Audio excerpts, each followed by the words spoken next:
Hello everybody, welcome to the first episode of the Hammy End podcast. Today I'm joined with... Me. Who's me? I thought you were going to introduce me. No, we'll get better at this at time. Just say your name. Alright. Charlie. We will get better, we promise. But today we're going to be saying farewell to Slavisa Jokanovic and hello to Claudio Ranieri. Now we're going to get into Slavisa Jokanovic's career, but before we get into that, Charlie, how are you feeling about it all? It was a bit of a shock. It was a bit of a shock. We were both in school at the time. Yeah, art lesson. I was checking my phone and I see the club announced that we've got in Claudio Ranieri. We still haven't, by the way. Said thank you to Slavisa Jokanovic. No, only a selected players have. Not the actual club itself. So that's a bit of a problem there, but we'll get into that on a later day. Yeah. It was a bit of a shock. 9:45, I think it was announced. And although I was happy to have Ranieri in, I couldn't stop thinking about what Slav had done for the club. And while we're on that topic, I'll just run through some stuff. So when he came in, we were relegation contenders for League One, and he kept us from that, which I think everyone's really thankful for. We got to the playoff semi-final and were cruelly beaten by a handball that wasn't a handball, which gave Reading a penalty. But we won't get into that today. Look where Reading are nowadays. Look where Reading are. Look where Reading are. Look where we are. That's not what we talk about anymore. And then 23 games undefeated. That's nearly half a season undefeated. That is... It is half a Championship League season undefeated. Yeah, I'm not huge, you know. And then we had, of course, that brilliant day at Wembley, which is it is every Fulham fan's best day of their lives, really. Yeah, I wasn't able to go to that. No, but he was there in spirit. He was there in spirit. Now, Charlie, I'm going to ask you, what do you think the downfalls were of Slavisa in the end? Because it clearly didn't end well. I don't think it was Slav's fault, in my opinion. I think it was Tony Khan's fault. You're really blaming the Khans. They gave him 100 million. Oh no, we got that from the playoffs, but they were willing to put money into the club. And Slav wanted those players, though. I don't think he wanted all of them. It was 100 million spent on players that we literally didn't have a mindset to transfer window. No. We just had to think, oh, let's just buy as many players as we can, and then just hope it keeps us up. Pretty much. Which is not what happened. And we played the first game of the season with, I think it was 7 new players. Yeah, 5 to 7. Yeah. Yeah, new players. Bearing in mind, Joe Bryan had only been in the training for 1 day. Yeah. And he just got put straight into the team. Yeah, that is pretty shocking scenes.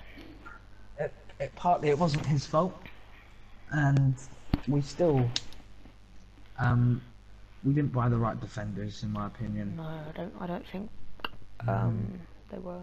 But Chambers is showing his worth well if he carries on the good form after the Liverpool game. In centre mid. But yeah, where he played the Liverpool game, it seemed to go pretty well. I know we lost 2-0 and everything, and there was that 13 seconds of madness where we put a ball in the net and Liverpool put the ball in our net. So there was that, and then everyone thought he had till Southampton, and if he did Southampton, they'll give him a chance. But I think he was sacked after the Huddersfield game because they had an instant replacement for him. So maybe he was told, that is your last game. And I think it's sad. I didn't want it to end like this. I really didn't. I thought he gave too much to the club. I don't think people understand how much he did for us. No, and it's really annoying me. I'm seeing fans saying they'd stick with Slavisa, playing crap football, then like switch managers, which it depends. If Slav picked up his way of football, which I think he was trying to implement a game of football that the players couldn't like execute very well, because Slav does have his style, and we've seen it. We were the Man City of the Championship last season. Yeah, we were. Passed the ball around, kept possession, but we were playing against defenders we'd never heard of before. And at times it did get a bit. It did get a bit worrying. still capable of a mistake. Like take for example the QPR game. Yeah. Dennis Yeah. Adorn literally passed it straight to don't know his name, don't want to say his name, but he passed it straight to him. Yeah. And then they go and score. There was a couple derbies, wasn't there, in a row? There was like, was it Brentford? I think we were winning, and then towards the late ends we conceded. There was a couple games where it was like that. We were dominating, and just couldn't end it. And then there was the Birmingham game that could have set us up automatically. I'm kind of glad it didn't, looking back on it. But it was quite worrying. Like we were 1-0 down against Sunderland, who were already relegated. Yeah, that was quite a good game. I really liked that game. Not at the time, but like now. Yeah. 2-1 win. That was quite scenes. But Well, I just think I was reading, I found this out earlier that the last time we'd lost 6 games on the bounce was back in 2013-14 when we got relegated from the Premier League that season, and our squad was completely different. Like one of the players in there now is our assistant manager. Yeah, for anyone who doesn't know, Charlie will be the stat man of this podcast. I'm not about that. Charlie is he's quite good at that stuff. So our starting 11 was the Kellenberg, Retha, Senderos, Hughes, John Arnorisa, the Jagger, Karagunis, Parker, Kasami, Berbatov, and Kakan. I can never say his name. Kakanitlic. Yep. Who did say something interesting on Instagram to Claudio Ranieri saying, "Look after my club," which I thought was quite nice. Yeah, but was it ever his club? Yeah, was it ever his club?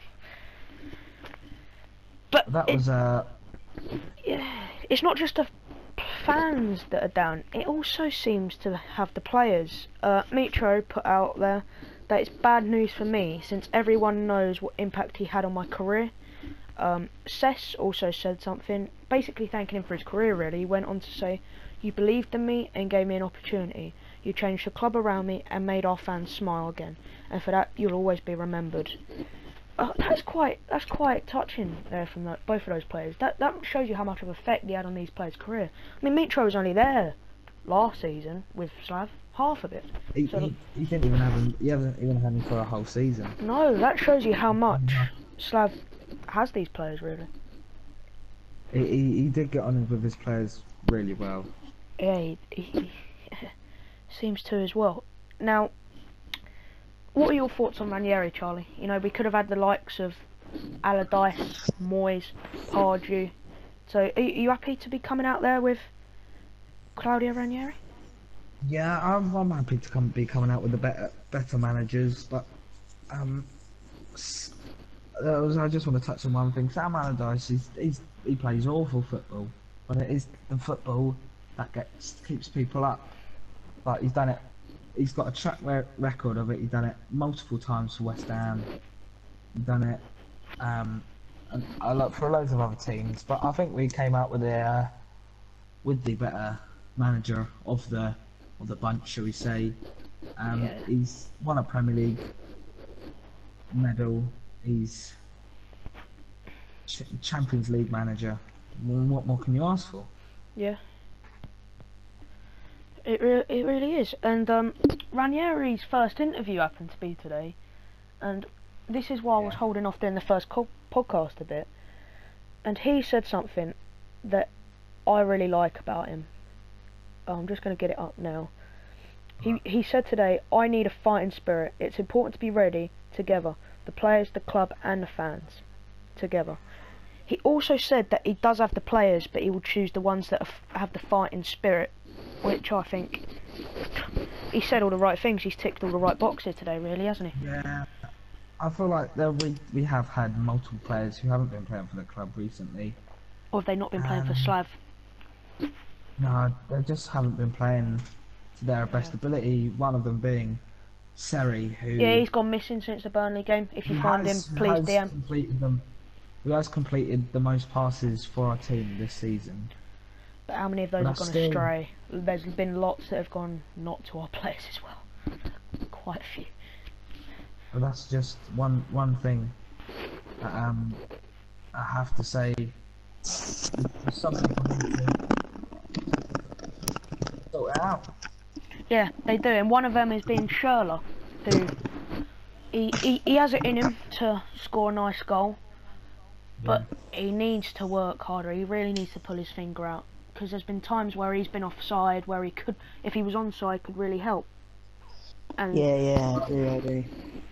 oh, who's this? A special guest, Harry Wenlock. I spent you like 8 months trying to get my mic to work.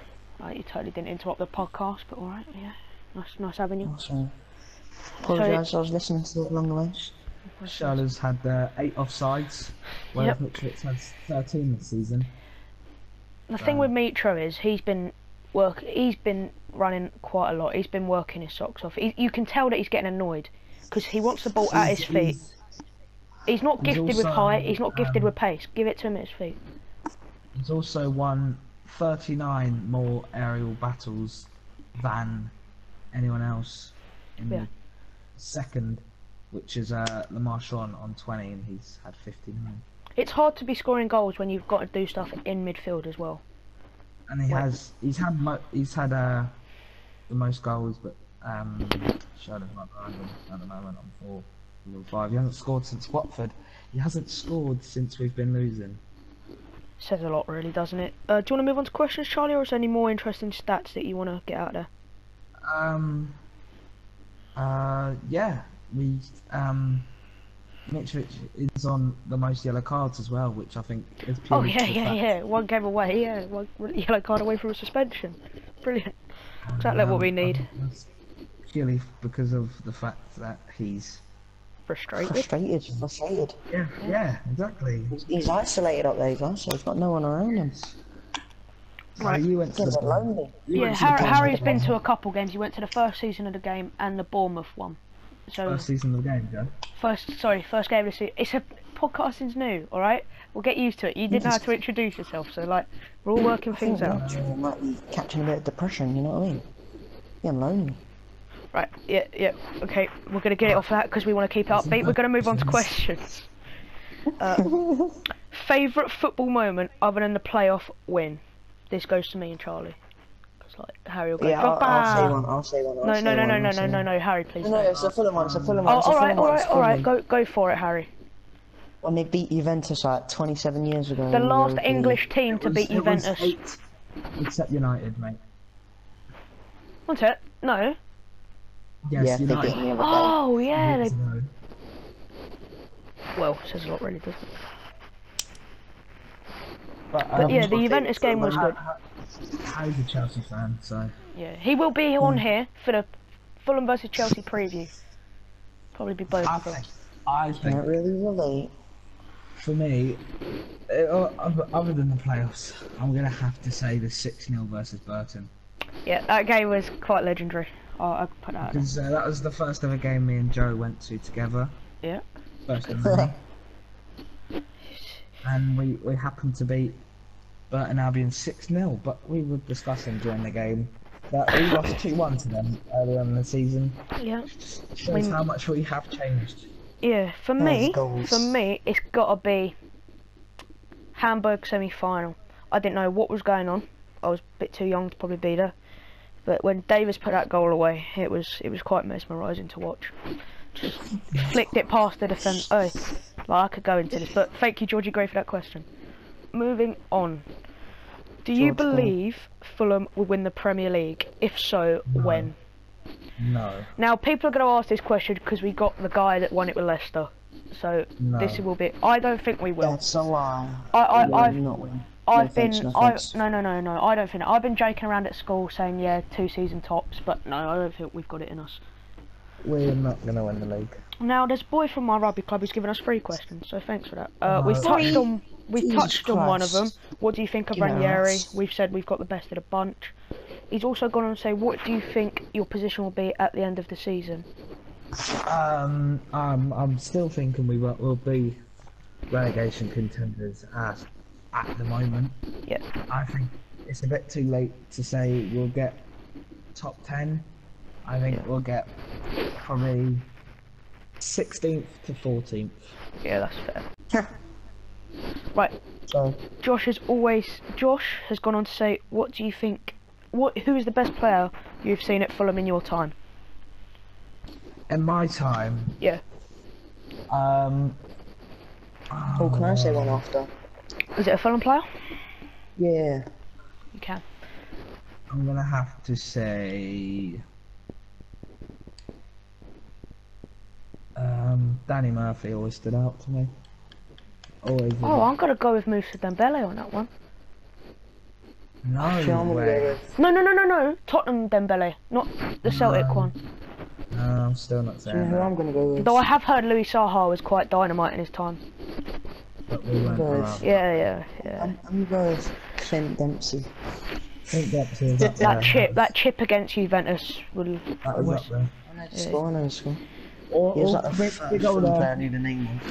big yeah. old Breda Hangeland. Yeah, Breda Handclan, I like. Yeah, he was always a brick at the back. Funny story about that. I was off to Fulham open day once, like when you go to the ground and they do like the training session. Yeah, brilliant times. Breda Hangeland walked past my car at the train station. Did you jump out? No, like he was about to get in a taxi and he literally walked past my window.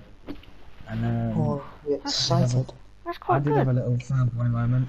So I'll always remember that about good old Breda. Yeah, thank you for those questions, Josh. They're quite good. Dan Thanks, Josh. Prendergast, Plastic United fan. Sorry, that was quite personal.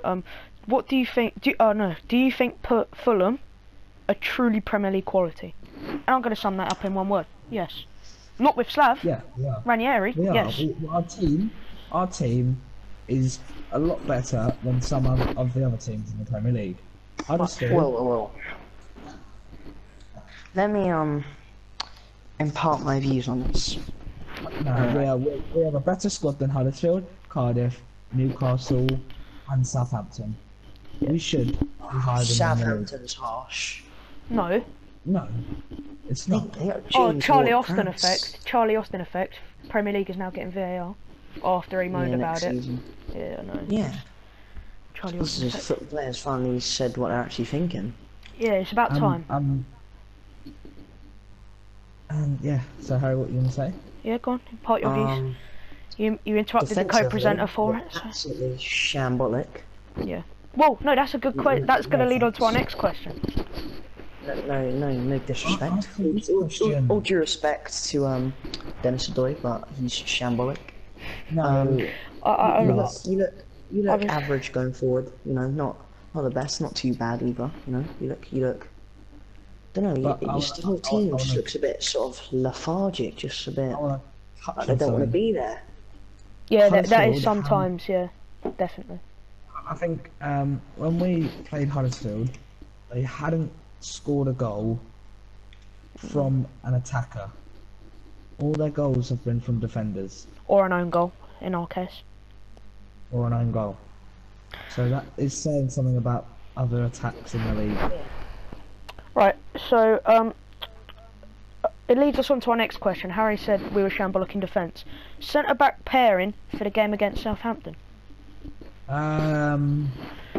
Mawson. You still playing five at the back? Sorry, quick question. No, what we play 4 at the back.